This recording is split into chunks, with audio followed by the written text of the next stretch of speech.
Psicografia de Pontes de Miranda, recebida pelo médium Graciano em 6 de maio de 2025. Da hierarquia dos crimes.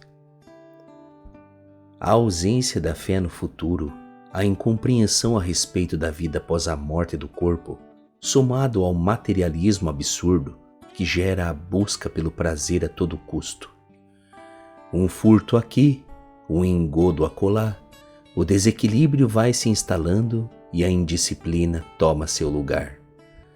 A permissividade desviante começa sempre pequena, sem punição, sem educação edificante e inebriado com o prazer fugaz. O engodo vai se avolumando e os tentáculos sórdidos, frutos das delirantes ideias materialistas, vai transformando conceitos e desejos em hábitos deletérios. De todos os crimes, o pior é o estupro, e todos aqueles relacionados à sexualidade transviada, não educada e que rasga de forma abrupta o véu da intimidade alheia. Ainda que eles não interrompam o fluxo do corpo físico, a agressão sexual deixa sequelas gravíssimas na alma.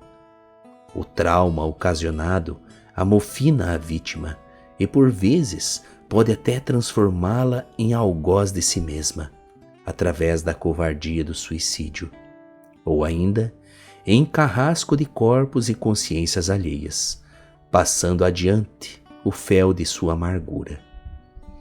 Muitos algozes de hoje foram os abusados de ontem, o que não indica que não mereçam a punição exemplar, mas ainda assim são credores de nossa compaixão e da necessidade urgente da intervenção estatal e das valorosas instituições religiosas em prol de seu soerguimento. A sexualidade está intrinsecamente ligada à raiz da existência humana, e sua violação afronta, indubitavelmente, os princípios divinos mais caros. Por isso, é o mais grave delito dentre todos. As consequências espirituais são avassaladoras. Por vezes, por mais que o agressor tenha a proteção de seus mentores, de seus espíritos familiares, mas não se pode negar, temporariamente, que a obsessão outrora já instalada continue no algoz, e os espíritos mendigos da luz tentem a todo o custo, rogando por justiça, ceifar a vida daquele que conspurcou a individualidade de outrem. Depois, é claro, vem o assassinato, que ceifa a reencarnação, interrompendo a oportunidade de regeneração do outro, paralisa o caminho evolutivo de si mesmo. As regras contidas nos vários códigos penais, conforme a cultura de cada nação espalhada pelo orbe terrestre, via de regra, são uníssonas em descrever este crime como um dos mais bárbaros. Diferentemente dos crimes relacionados à agressão sexual, este tem atenuantes significativos e, por vezes, a morte do corpo físico é oriunda da interrupção necessária para evitar um mal maior, como nos casos em que um atirador em série é interrompido por um cidadão, policial ou não, que, para evitar que crianças sejam alvejadas, desfere o golpe fatal no assassino. Entretanto, conforme a lei de causa e efeito, todos estamos sujeitos à colheita obrigatória, segundo o plantio realizado espontaneamente na presente encarnação ou em outra. Por isso, a vítima, em verdade, não é simplesmente uma vítima, pois se aconteceu o delito contigo, algo no passado fora realizado para gerar este plantio.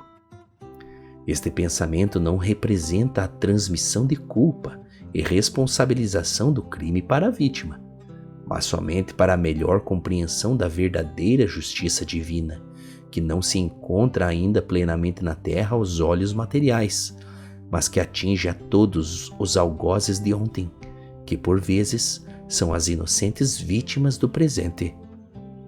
Destarte, somos assassinos de nós mesmos, carrascos de nossas próprias vidas, assim como seremos os salvadores de nossas consciências mais cedo ou mais tarde, sob o amparo dos benfeitores espirituais. Adentramos ao terceiro dos crimes voltados à distribuição e à comercialização de substâncias que alteram a consciência, gerando a dependência química. Alterando a consciência, o dependente químico, aos poucos, vai se tornando um escravizado, dando abertura às mais pesadas obsessões de toda a sorte e fazendo despertar os instintos animalescos mais degradantes e incivilizados, rompendo os laços fraternos que o liga à família, célula máter da humanidade, desencadeando aos poucos o acometimento de outros crimes bárbaros.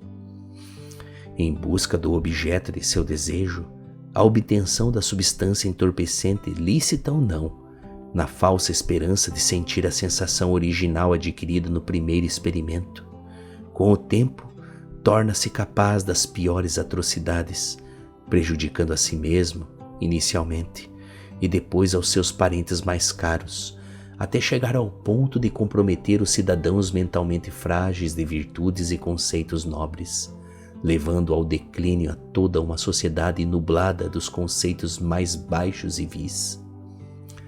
Do lado de cá, no mundo pós-mortem, reconhecemos como a ausência da fé em Deus e a falta de compreensão das divinas e sagradas leis, como a da evolução, da destruição, da causa e efeito, dentre outras, deixam os reencarnados qual crianças espirituais, desamparadas e sujeitas ao materialismo nefasto, que muito contribui para os crimes inúmeros que assolam a sociedade e prejudicam o caminhar evolutivo rumo ao Pai. Há de se ponderar, evidentemente, a diferença entre os dependentes e os traficantes. Estes últimos, por levarem vários à perda de si mesmos, são os mais perigosos e comprometidos com a degradação do amor e da paz. Portanto, a eles, como os assassinos e estupradores, dificilmente nesta fase atual de transição planetária, beijarão novamente o solo da Mãe Terra em novas experiências reencarnatórias, sendo, portanto, exilados a Quiron. Em quarto lugar, temos os tiranos, os castradores da liberdade que, em nome da vaidade e do orgulho, abraçam o poder a todo custo, que se sentem os senhores do povo, sem a devida compaixão necessária para com eles, e que colocam o interesse pessoal acima do bem-estar da população. Manipuladores são capazes de espalharem as maiores mentiras, cometerem os piores crimes e, através de ideologias degradantes, buscam levar toda a sociedade à subjugação. Claro que tem políticos que, ainda que envolvidos no erro e afrontando a democracia, peregrinaram no poder, mas relativamente levaram o seu povo ao desenvolvimento e não desferiram golpes contra a sua população. Ainda que foram movidos pela ânsia do mando, muitos contribuíram para a melhoria de vida de seus tutelados. Todavia, ai dos tiranos que usaram a força para o domínio e atentou contra a paz da população, que promoveram a guerra, o grande pesadelo da humanidade. Não sabem o que os aguardam do lado de cá. Confesso-lhes que eu mesmo não tinha muito hábito de orar quando encarnado, porém do lado de cá pude constatar a eficácia da oração, pois ela é como se fosse a salvaguarda da consciência, o óleo para que o candeeiro nunca se apague, o fogo da fé. Rogo ao alto para que no meu retorno ao corpo eu possa permanecer com esta atitude sublime de ligação permanente com meus mentores espirituais, em busca da clareza mental e do discernimento em relação às inúmeras provações que hei de passar e com fé superar. Portanto, humildemente vos peço que orem pelos algozes, pois deles poucos têm compaixão, são os ignários das sublimes leis da criação. As supostas vítimas despertam naturalmente a compaixão e a comoção social. Elas são amparadas e acolhidas, e assim realmente devem ser. Mas é fácil e caridoso orar por elas, mas não seria igualmente nobre e cristão Orar pelo algoz perdido nas malhas de sua própria desesperação? Ainda que tenhamos apresentado a triste hierarquia dos crimes, não podemos acreditar na punição eterna e na ausência da regeneração.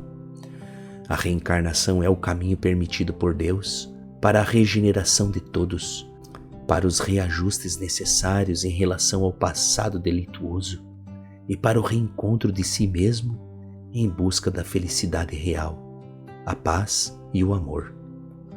Jesus, nosso Cristo, não abandona a ninguém, mas ele também não é um tirano impositivo de comportamentos, ideias e ideais, estando todos nós relativamente livres em nossas escolhas e ações, na certeza da responsabilização das consequências. Portanto, vigilância! Jamais percamos a esperança em dias melhores. Pontes de Miranda.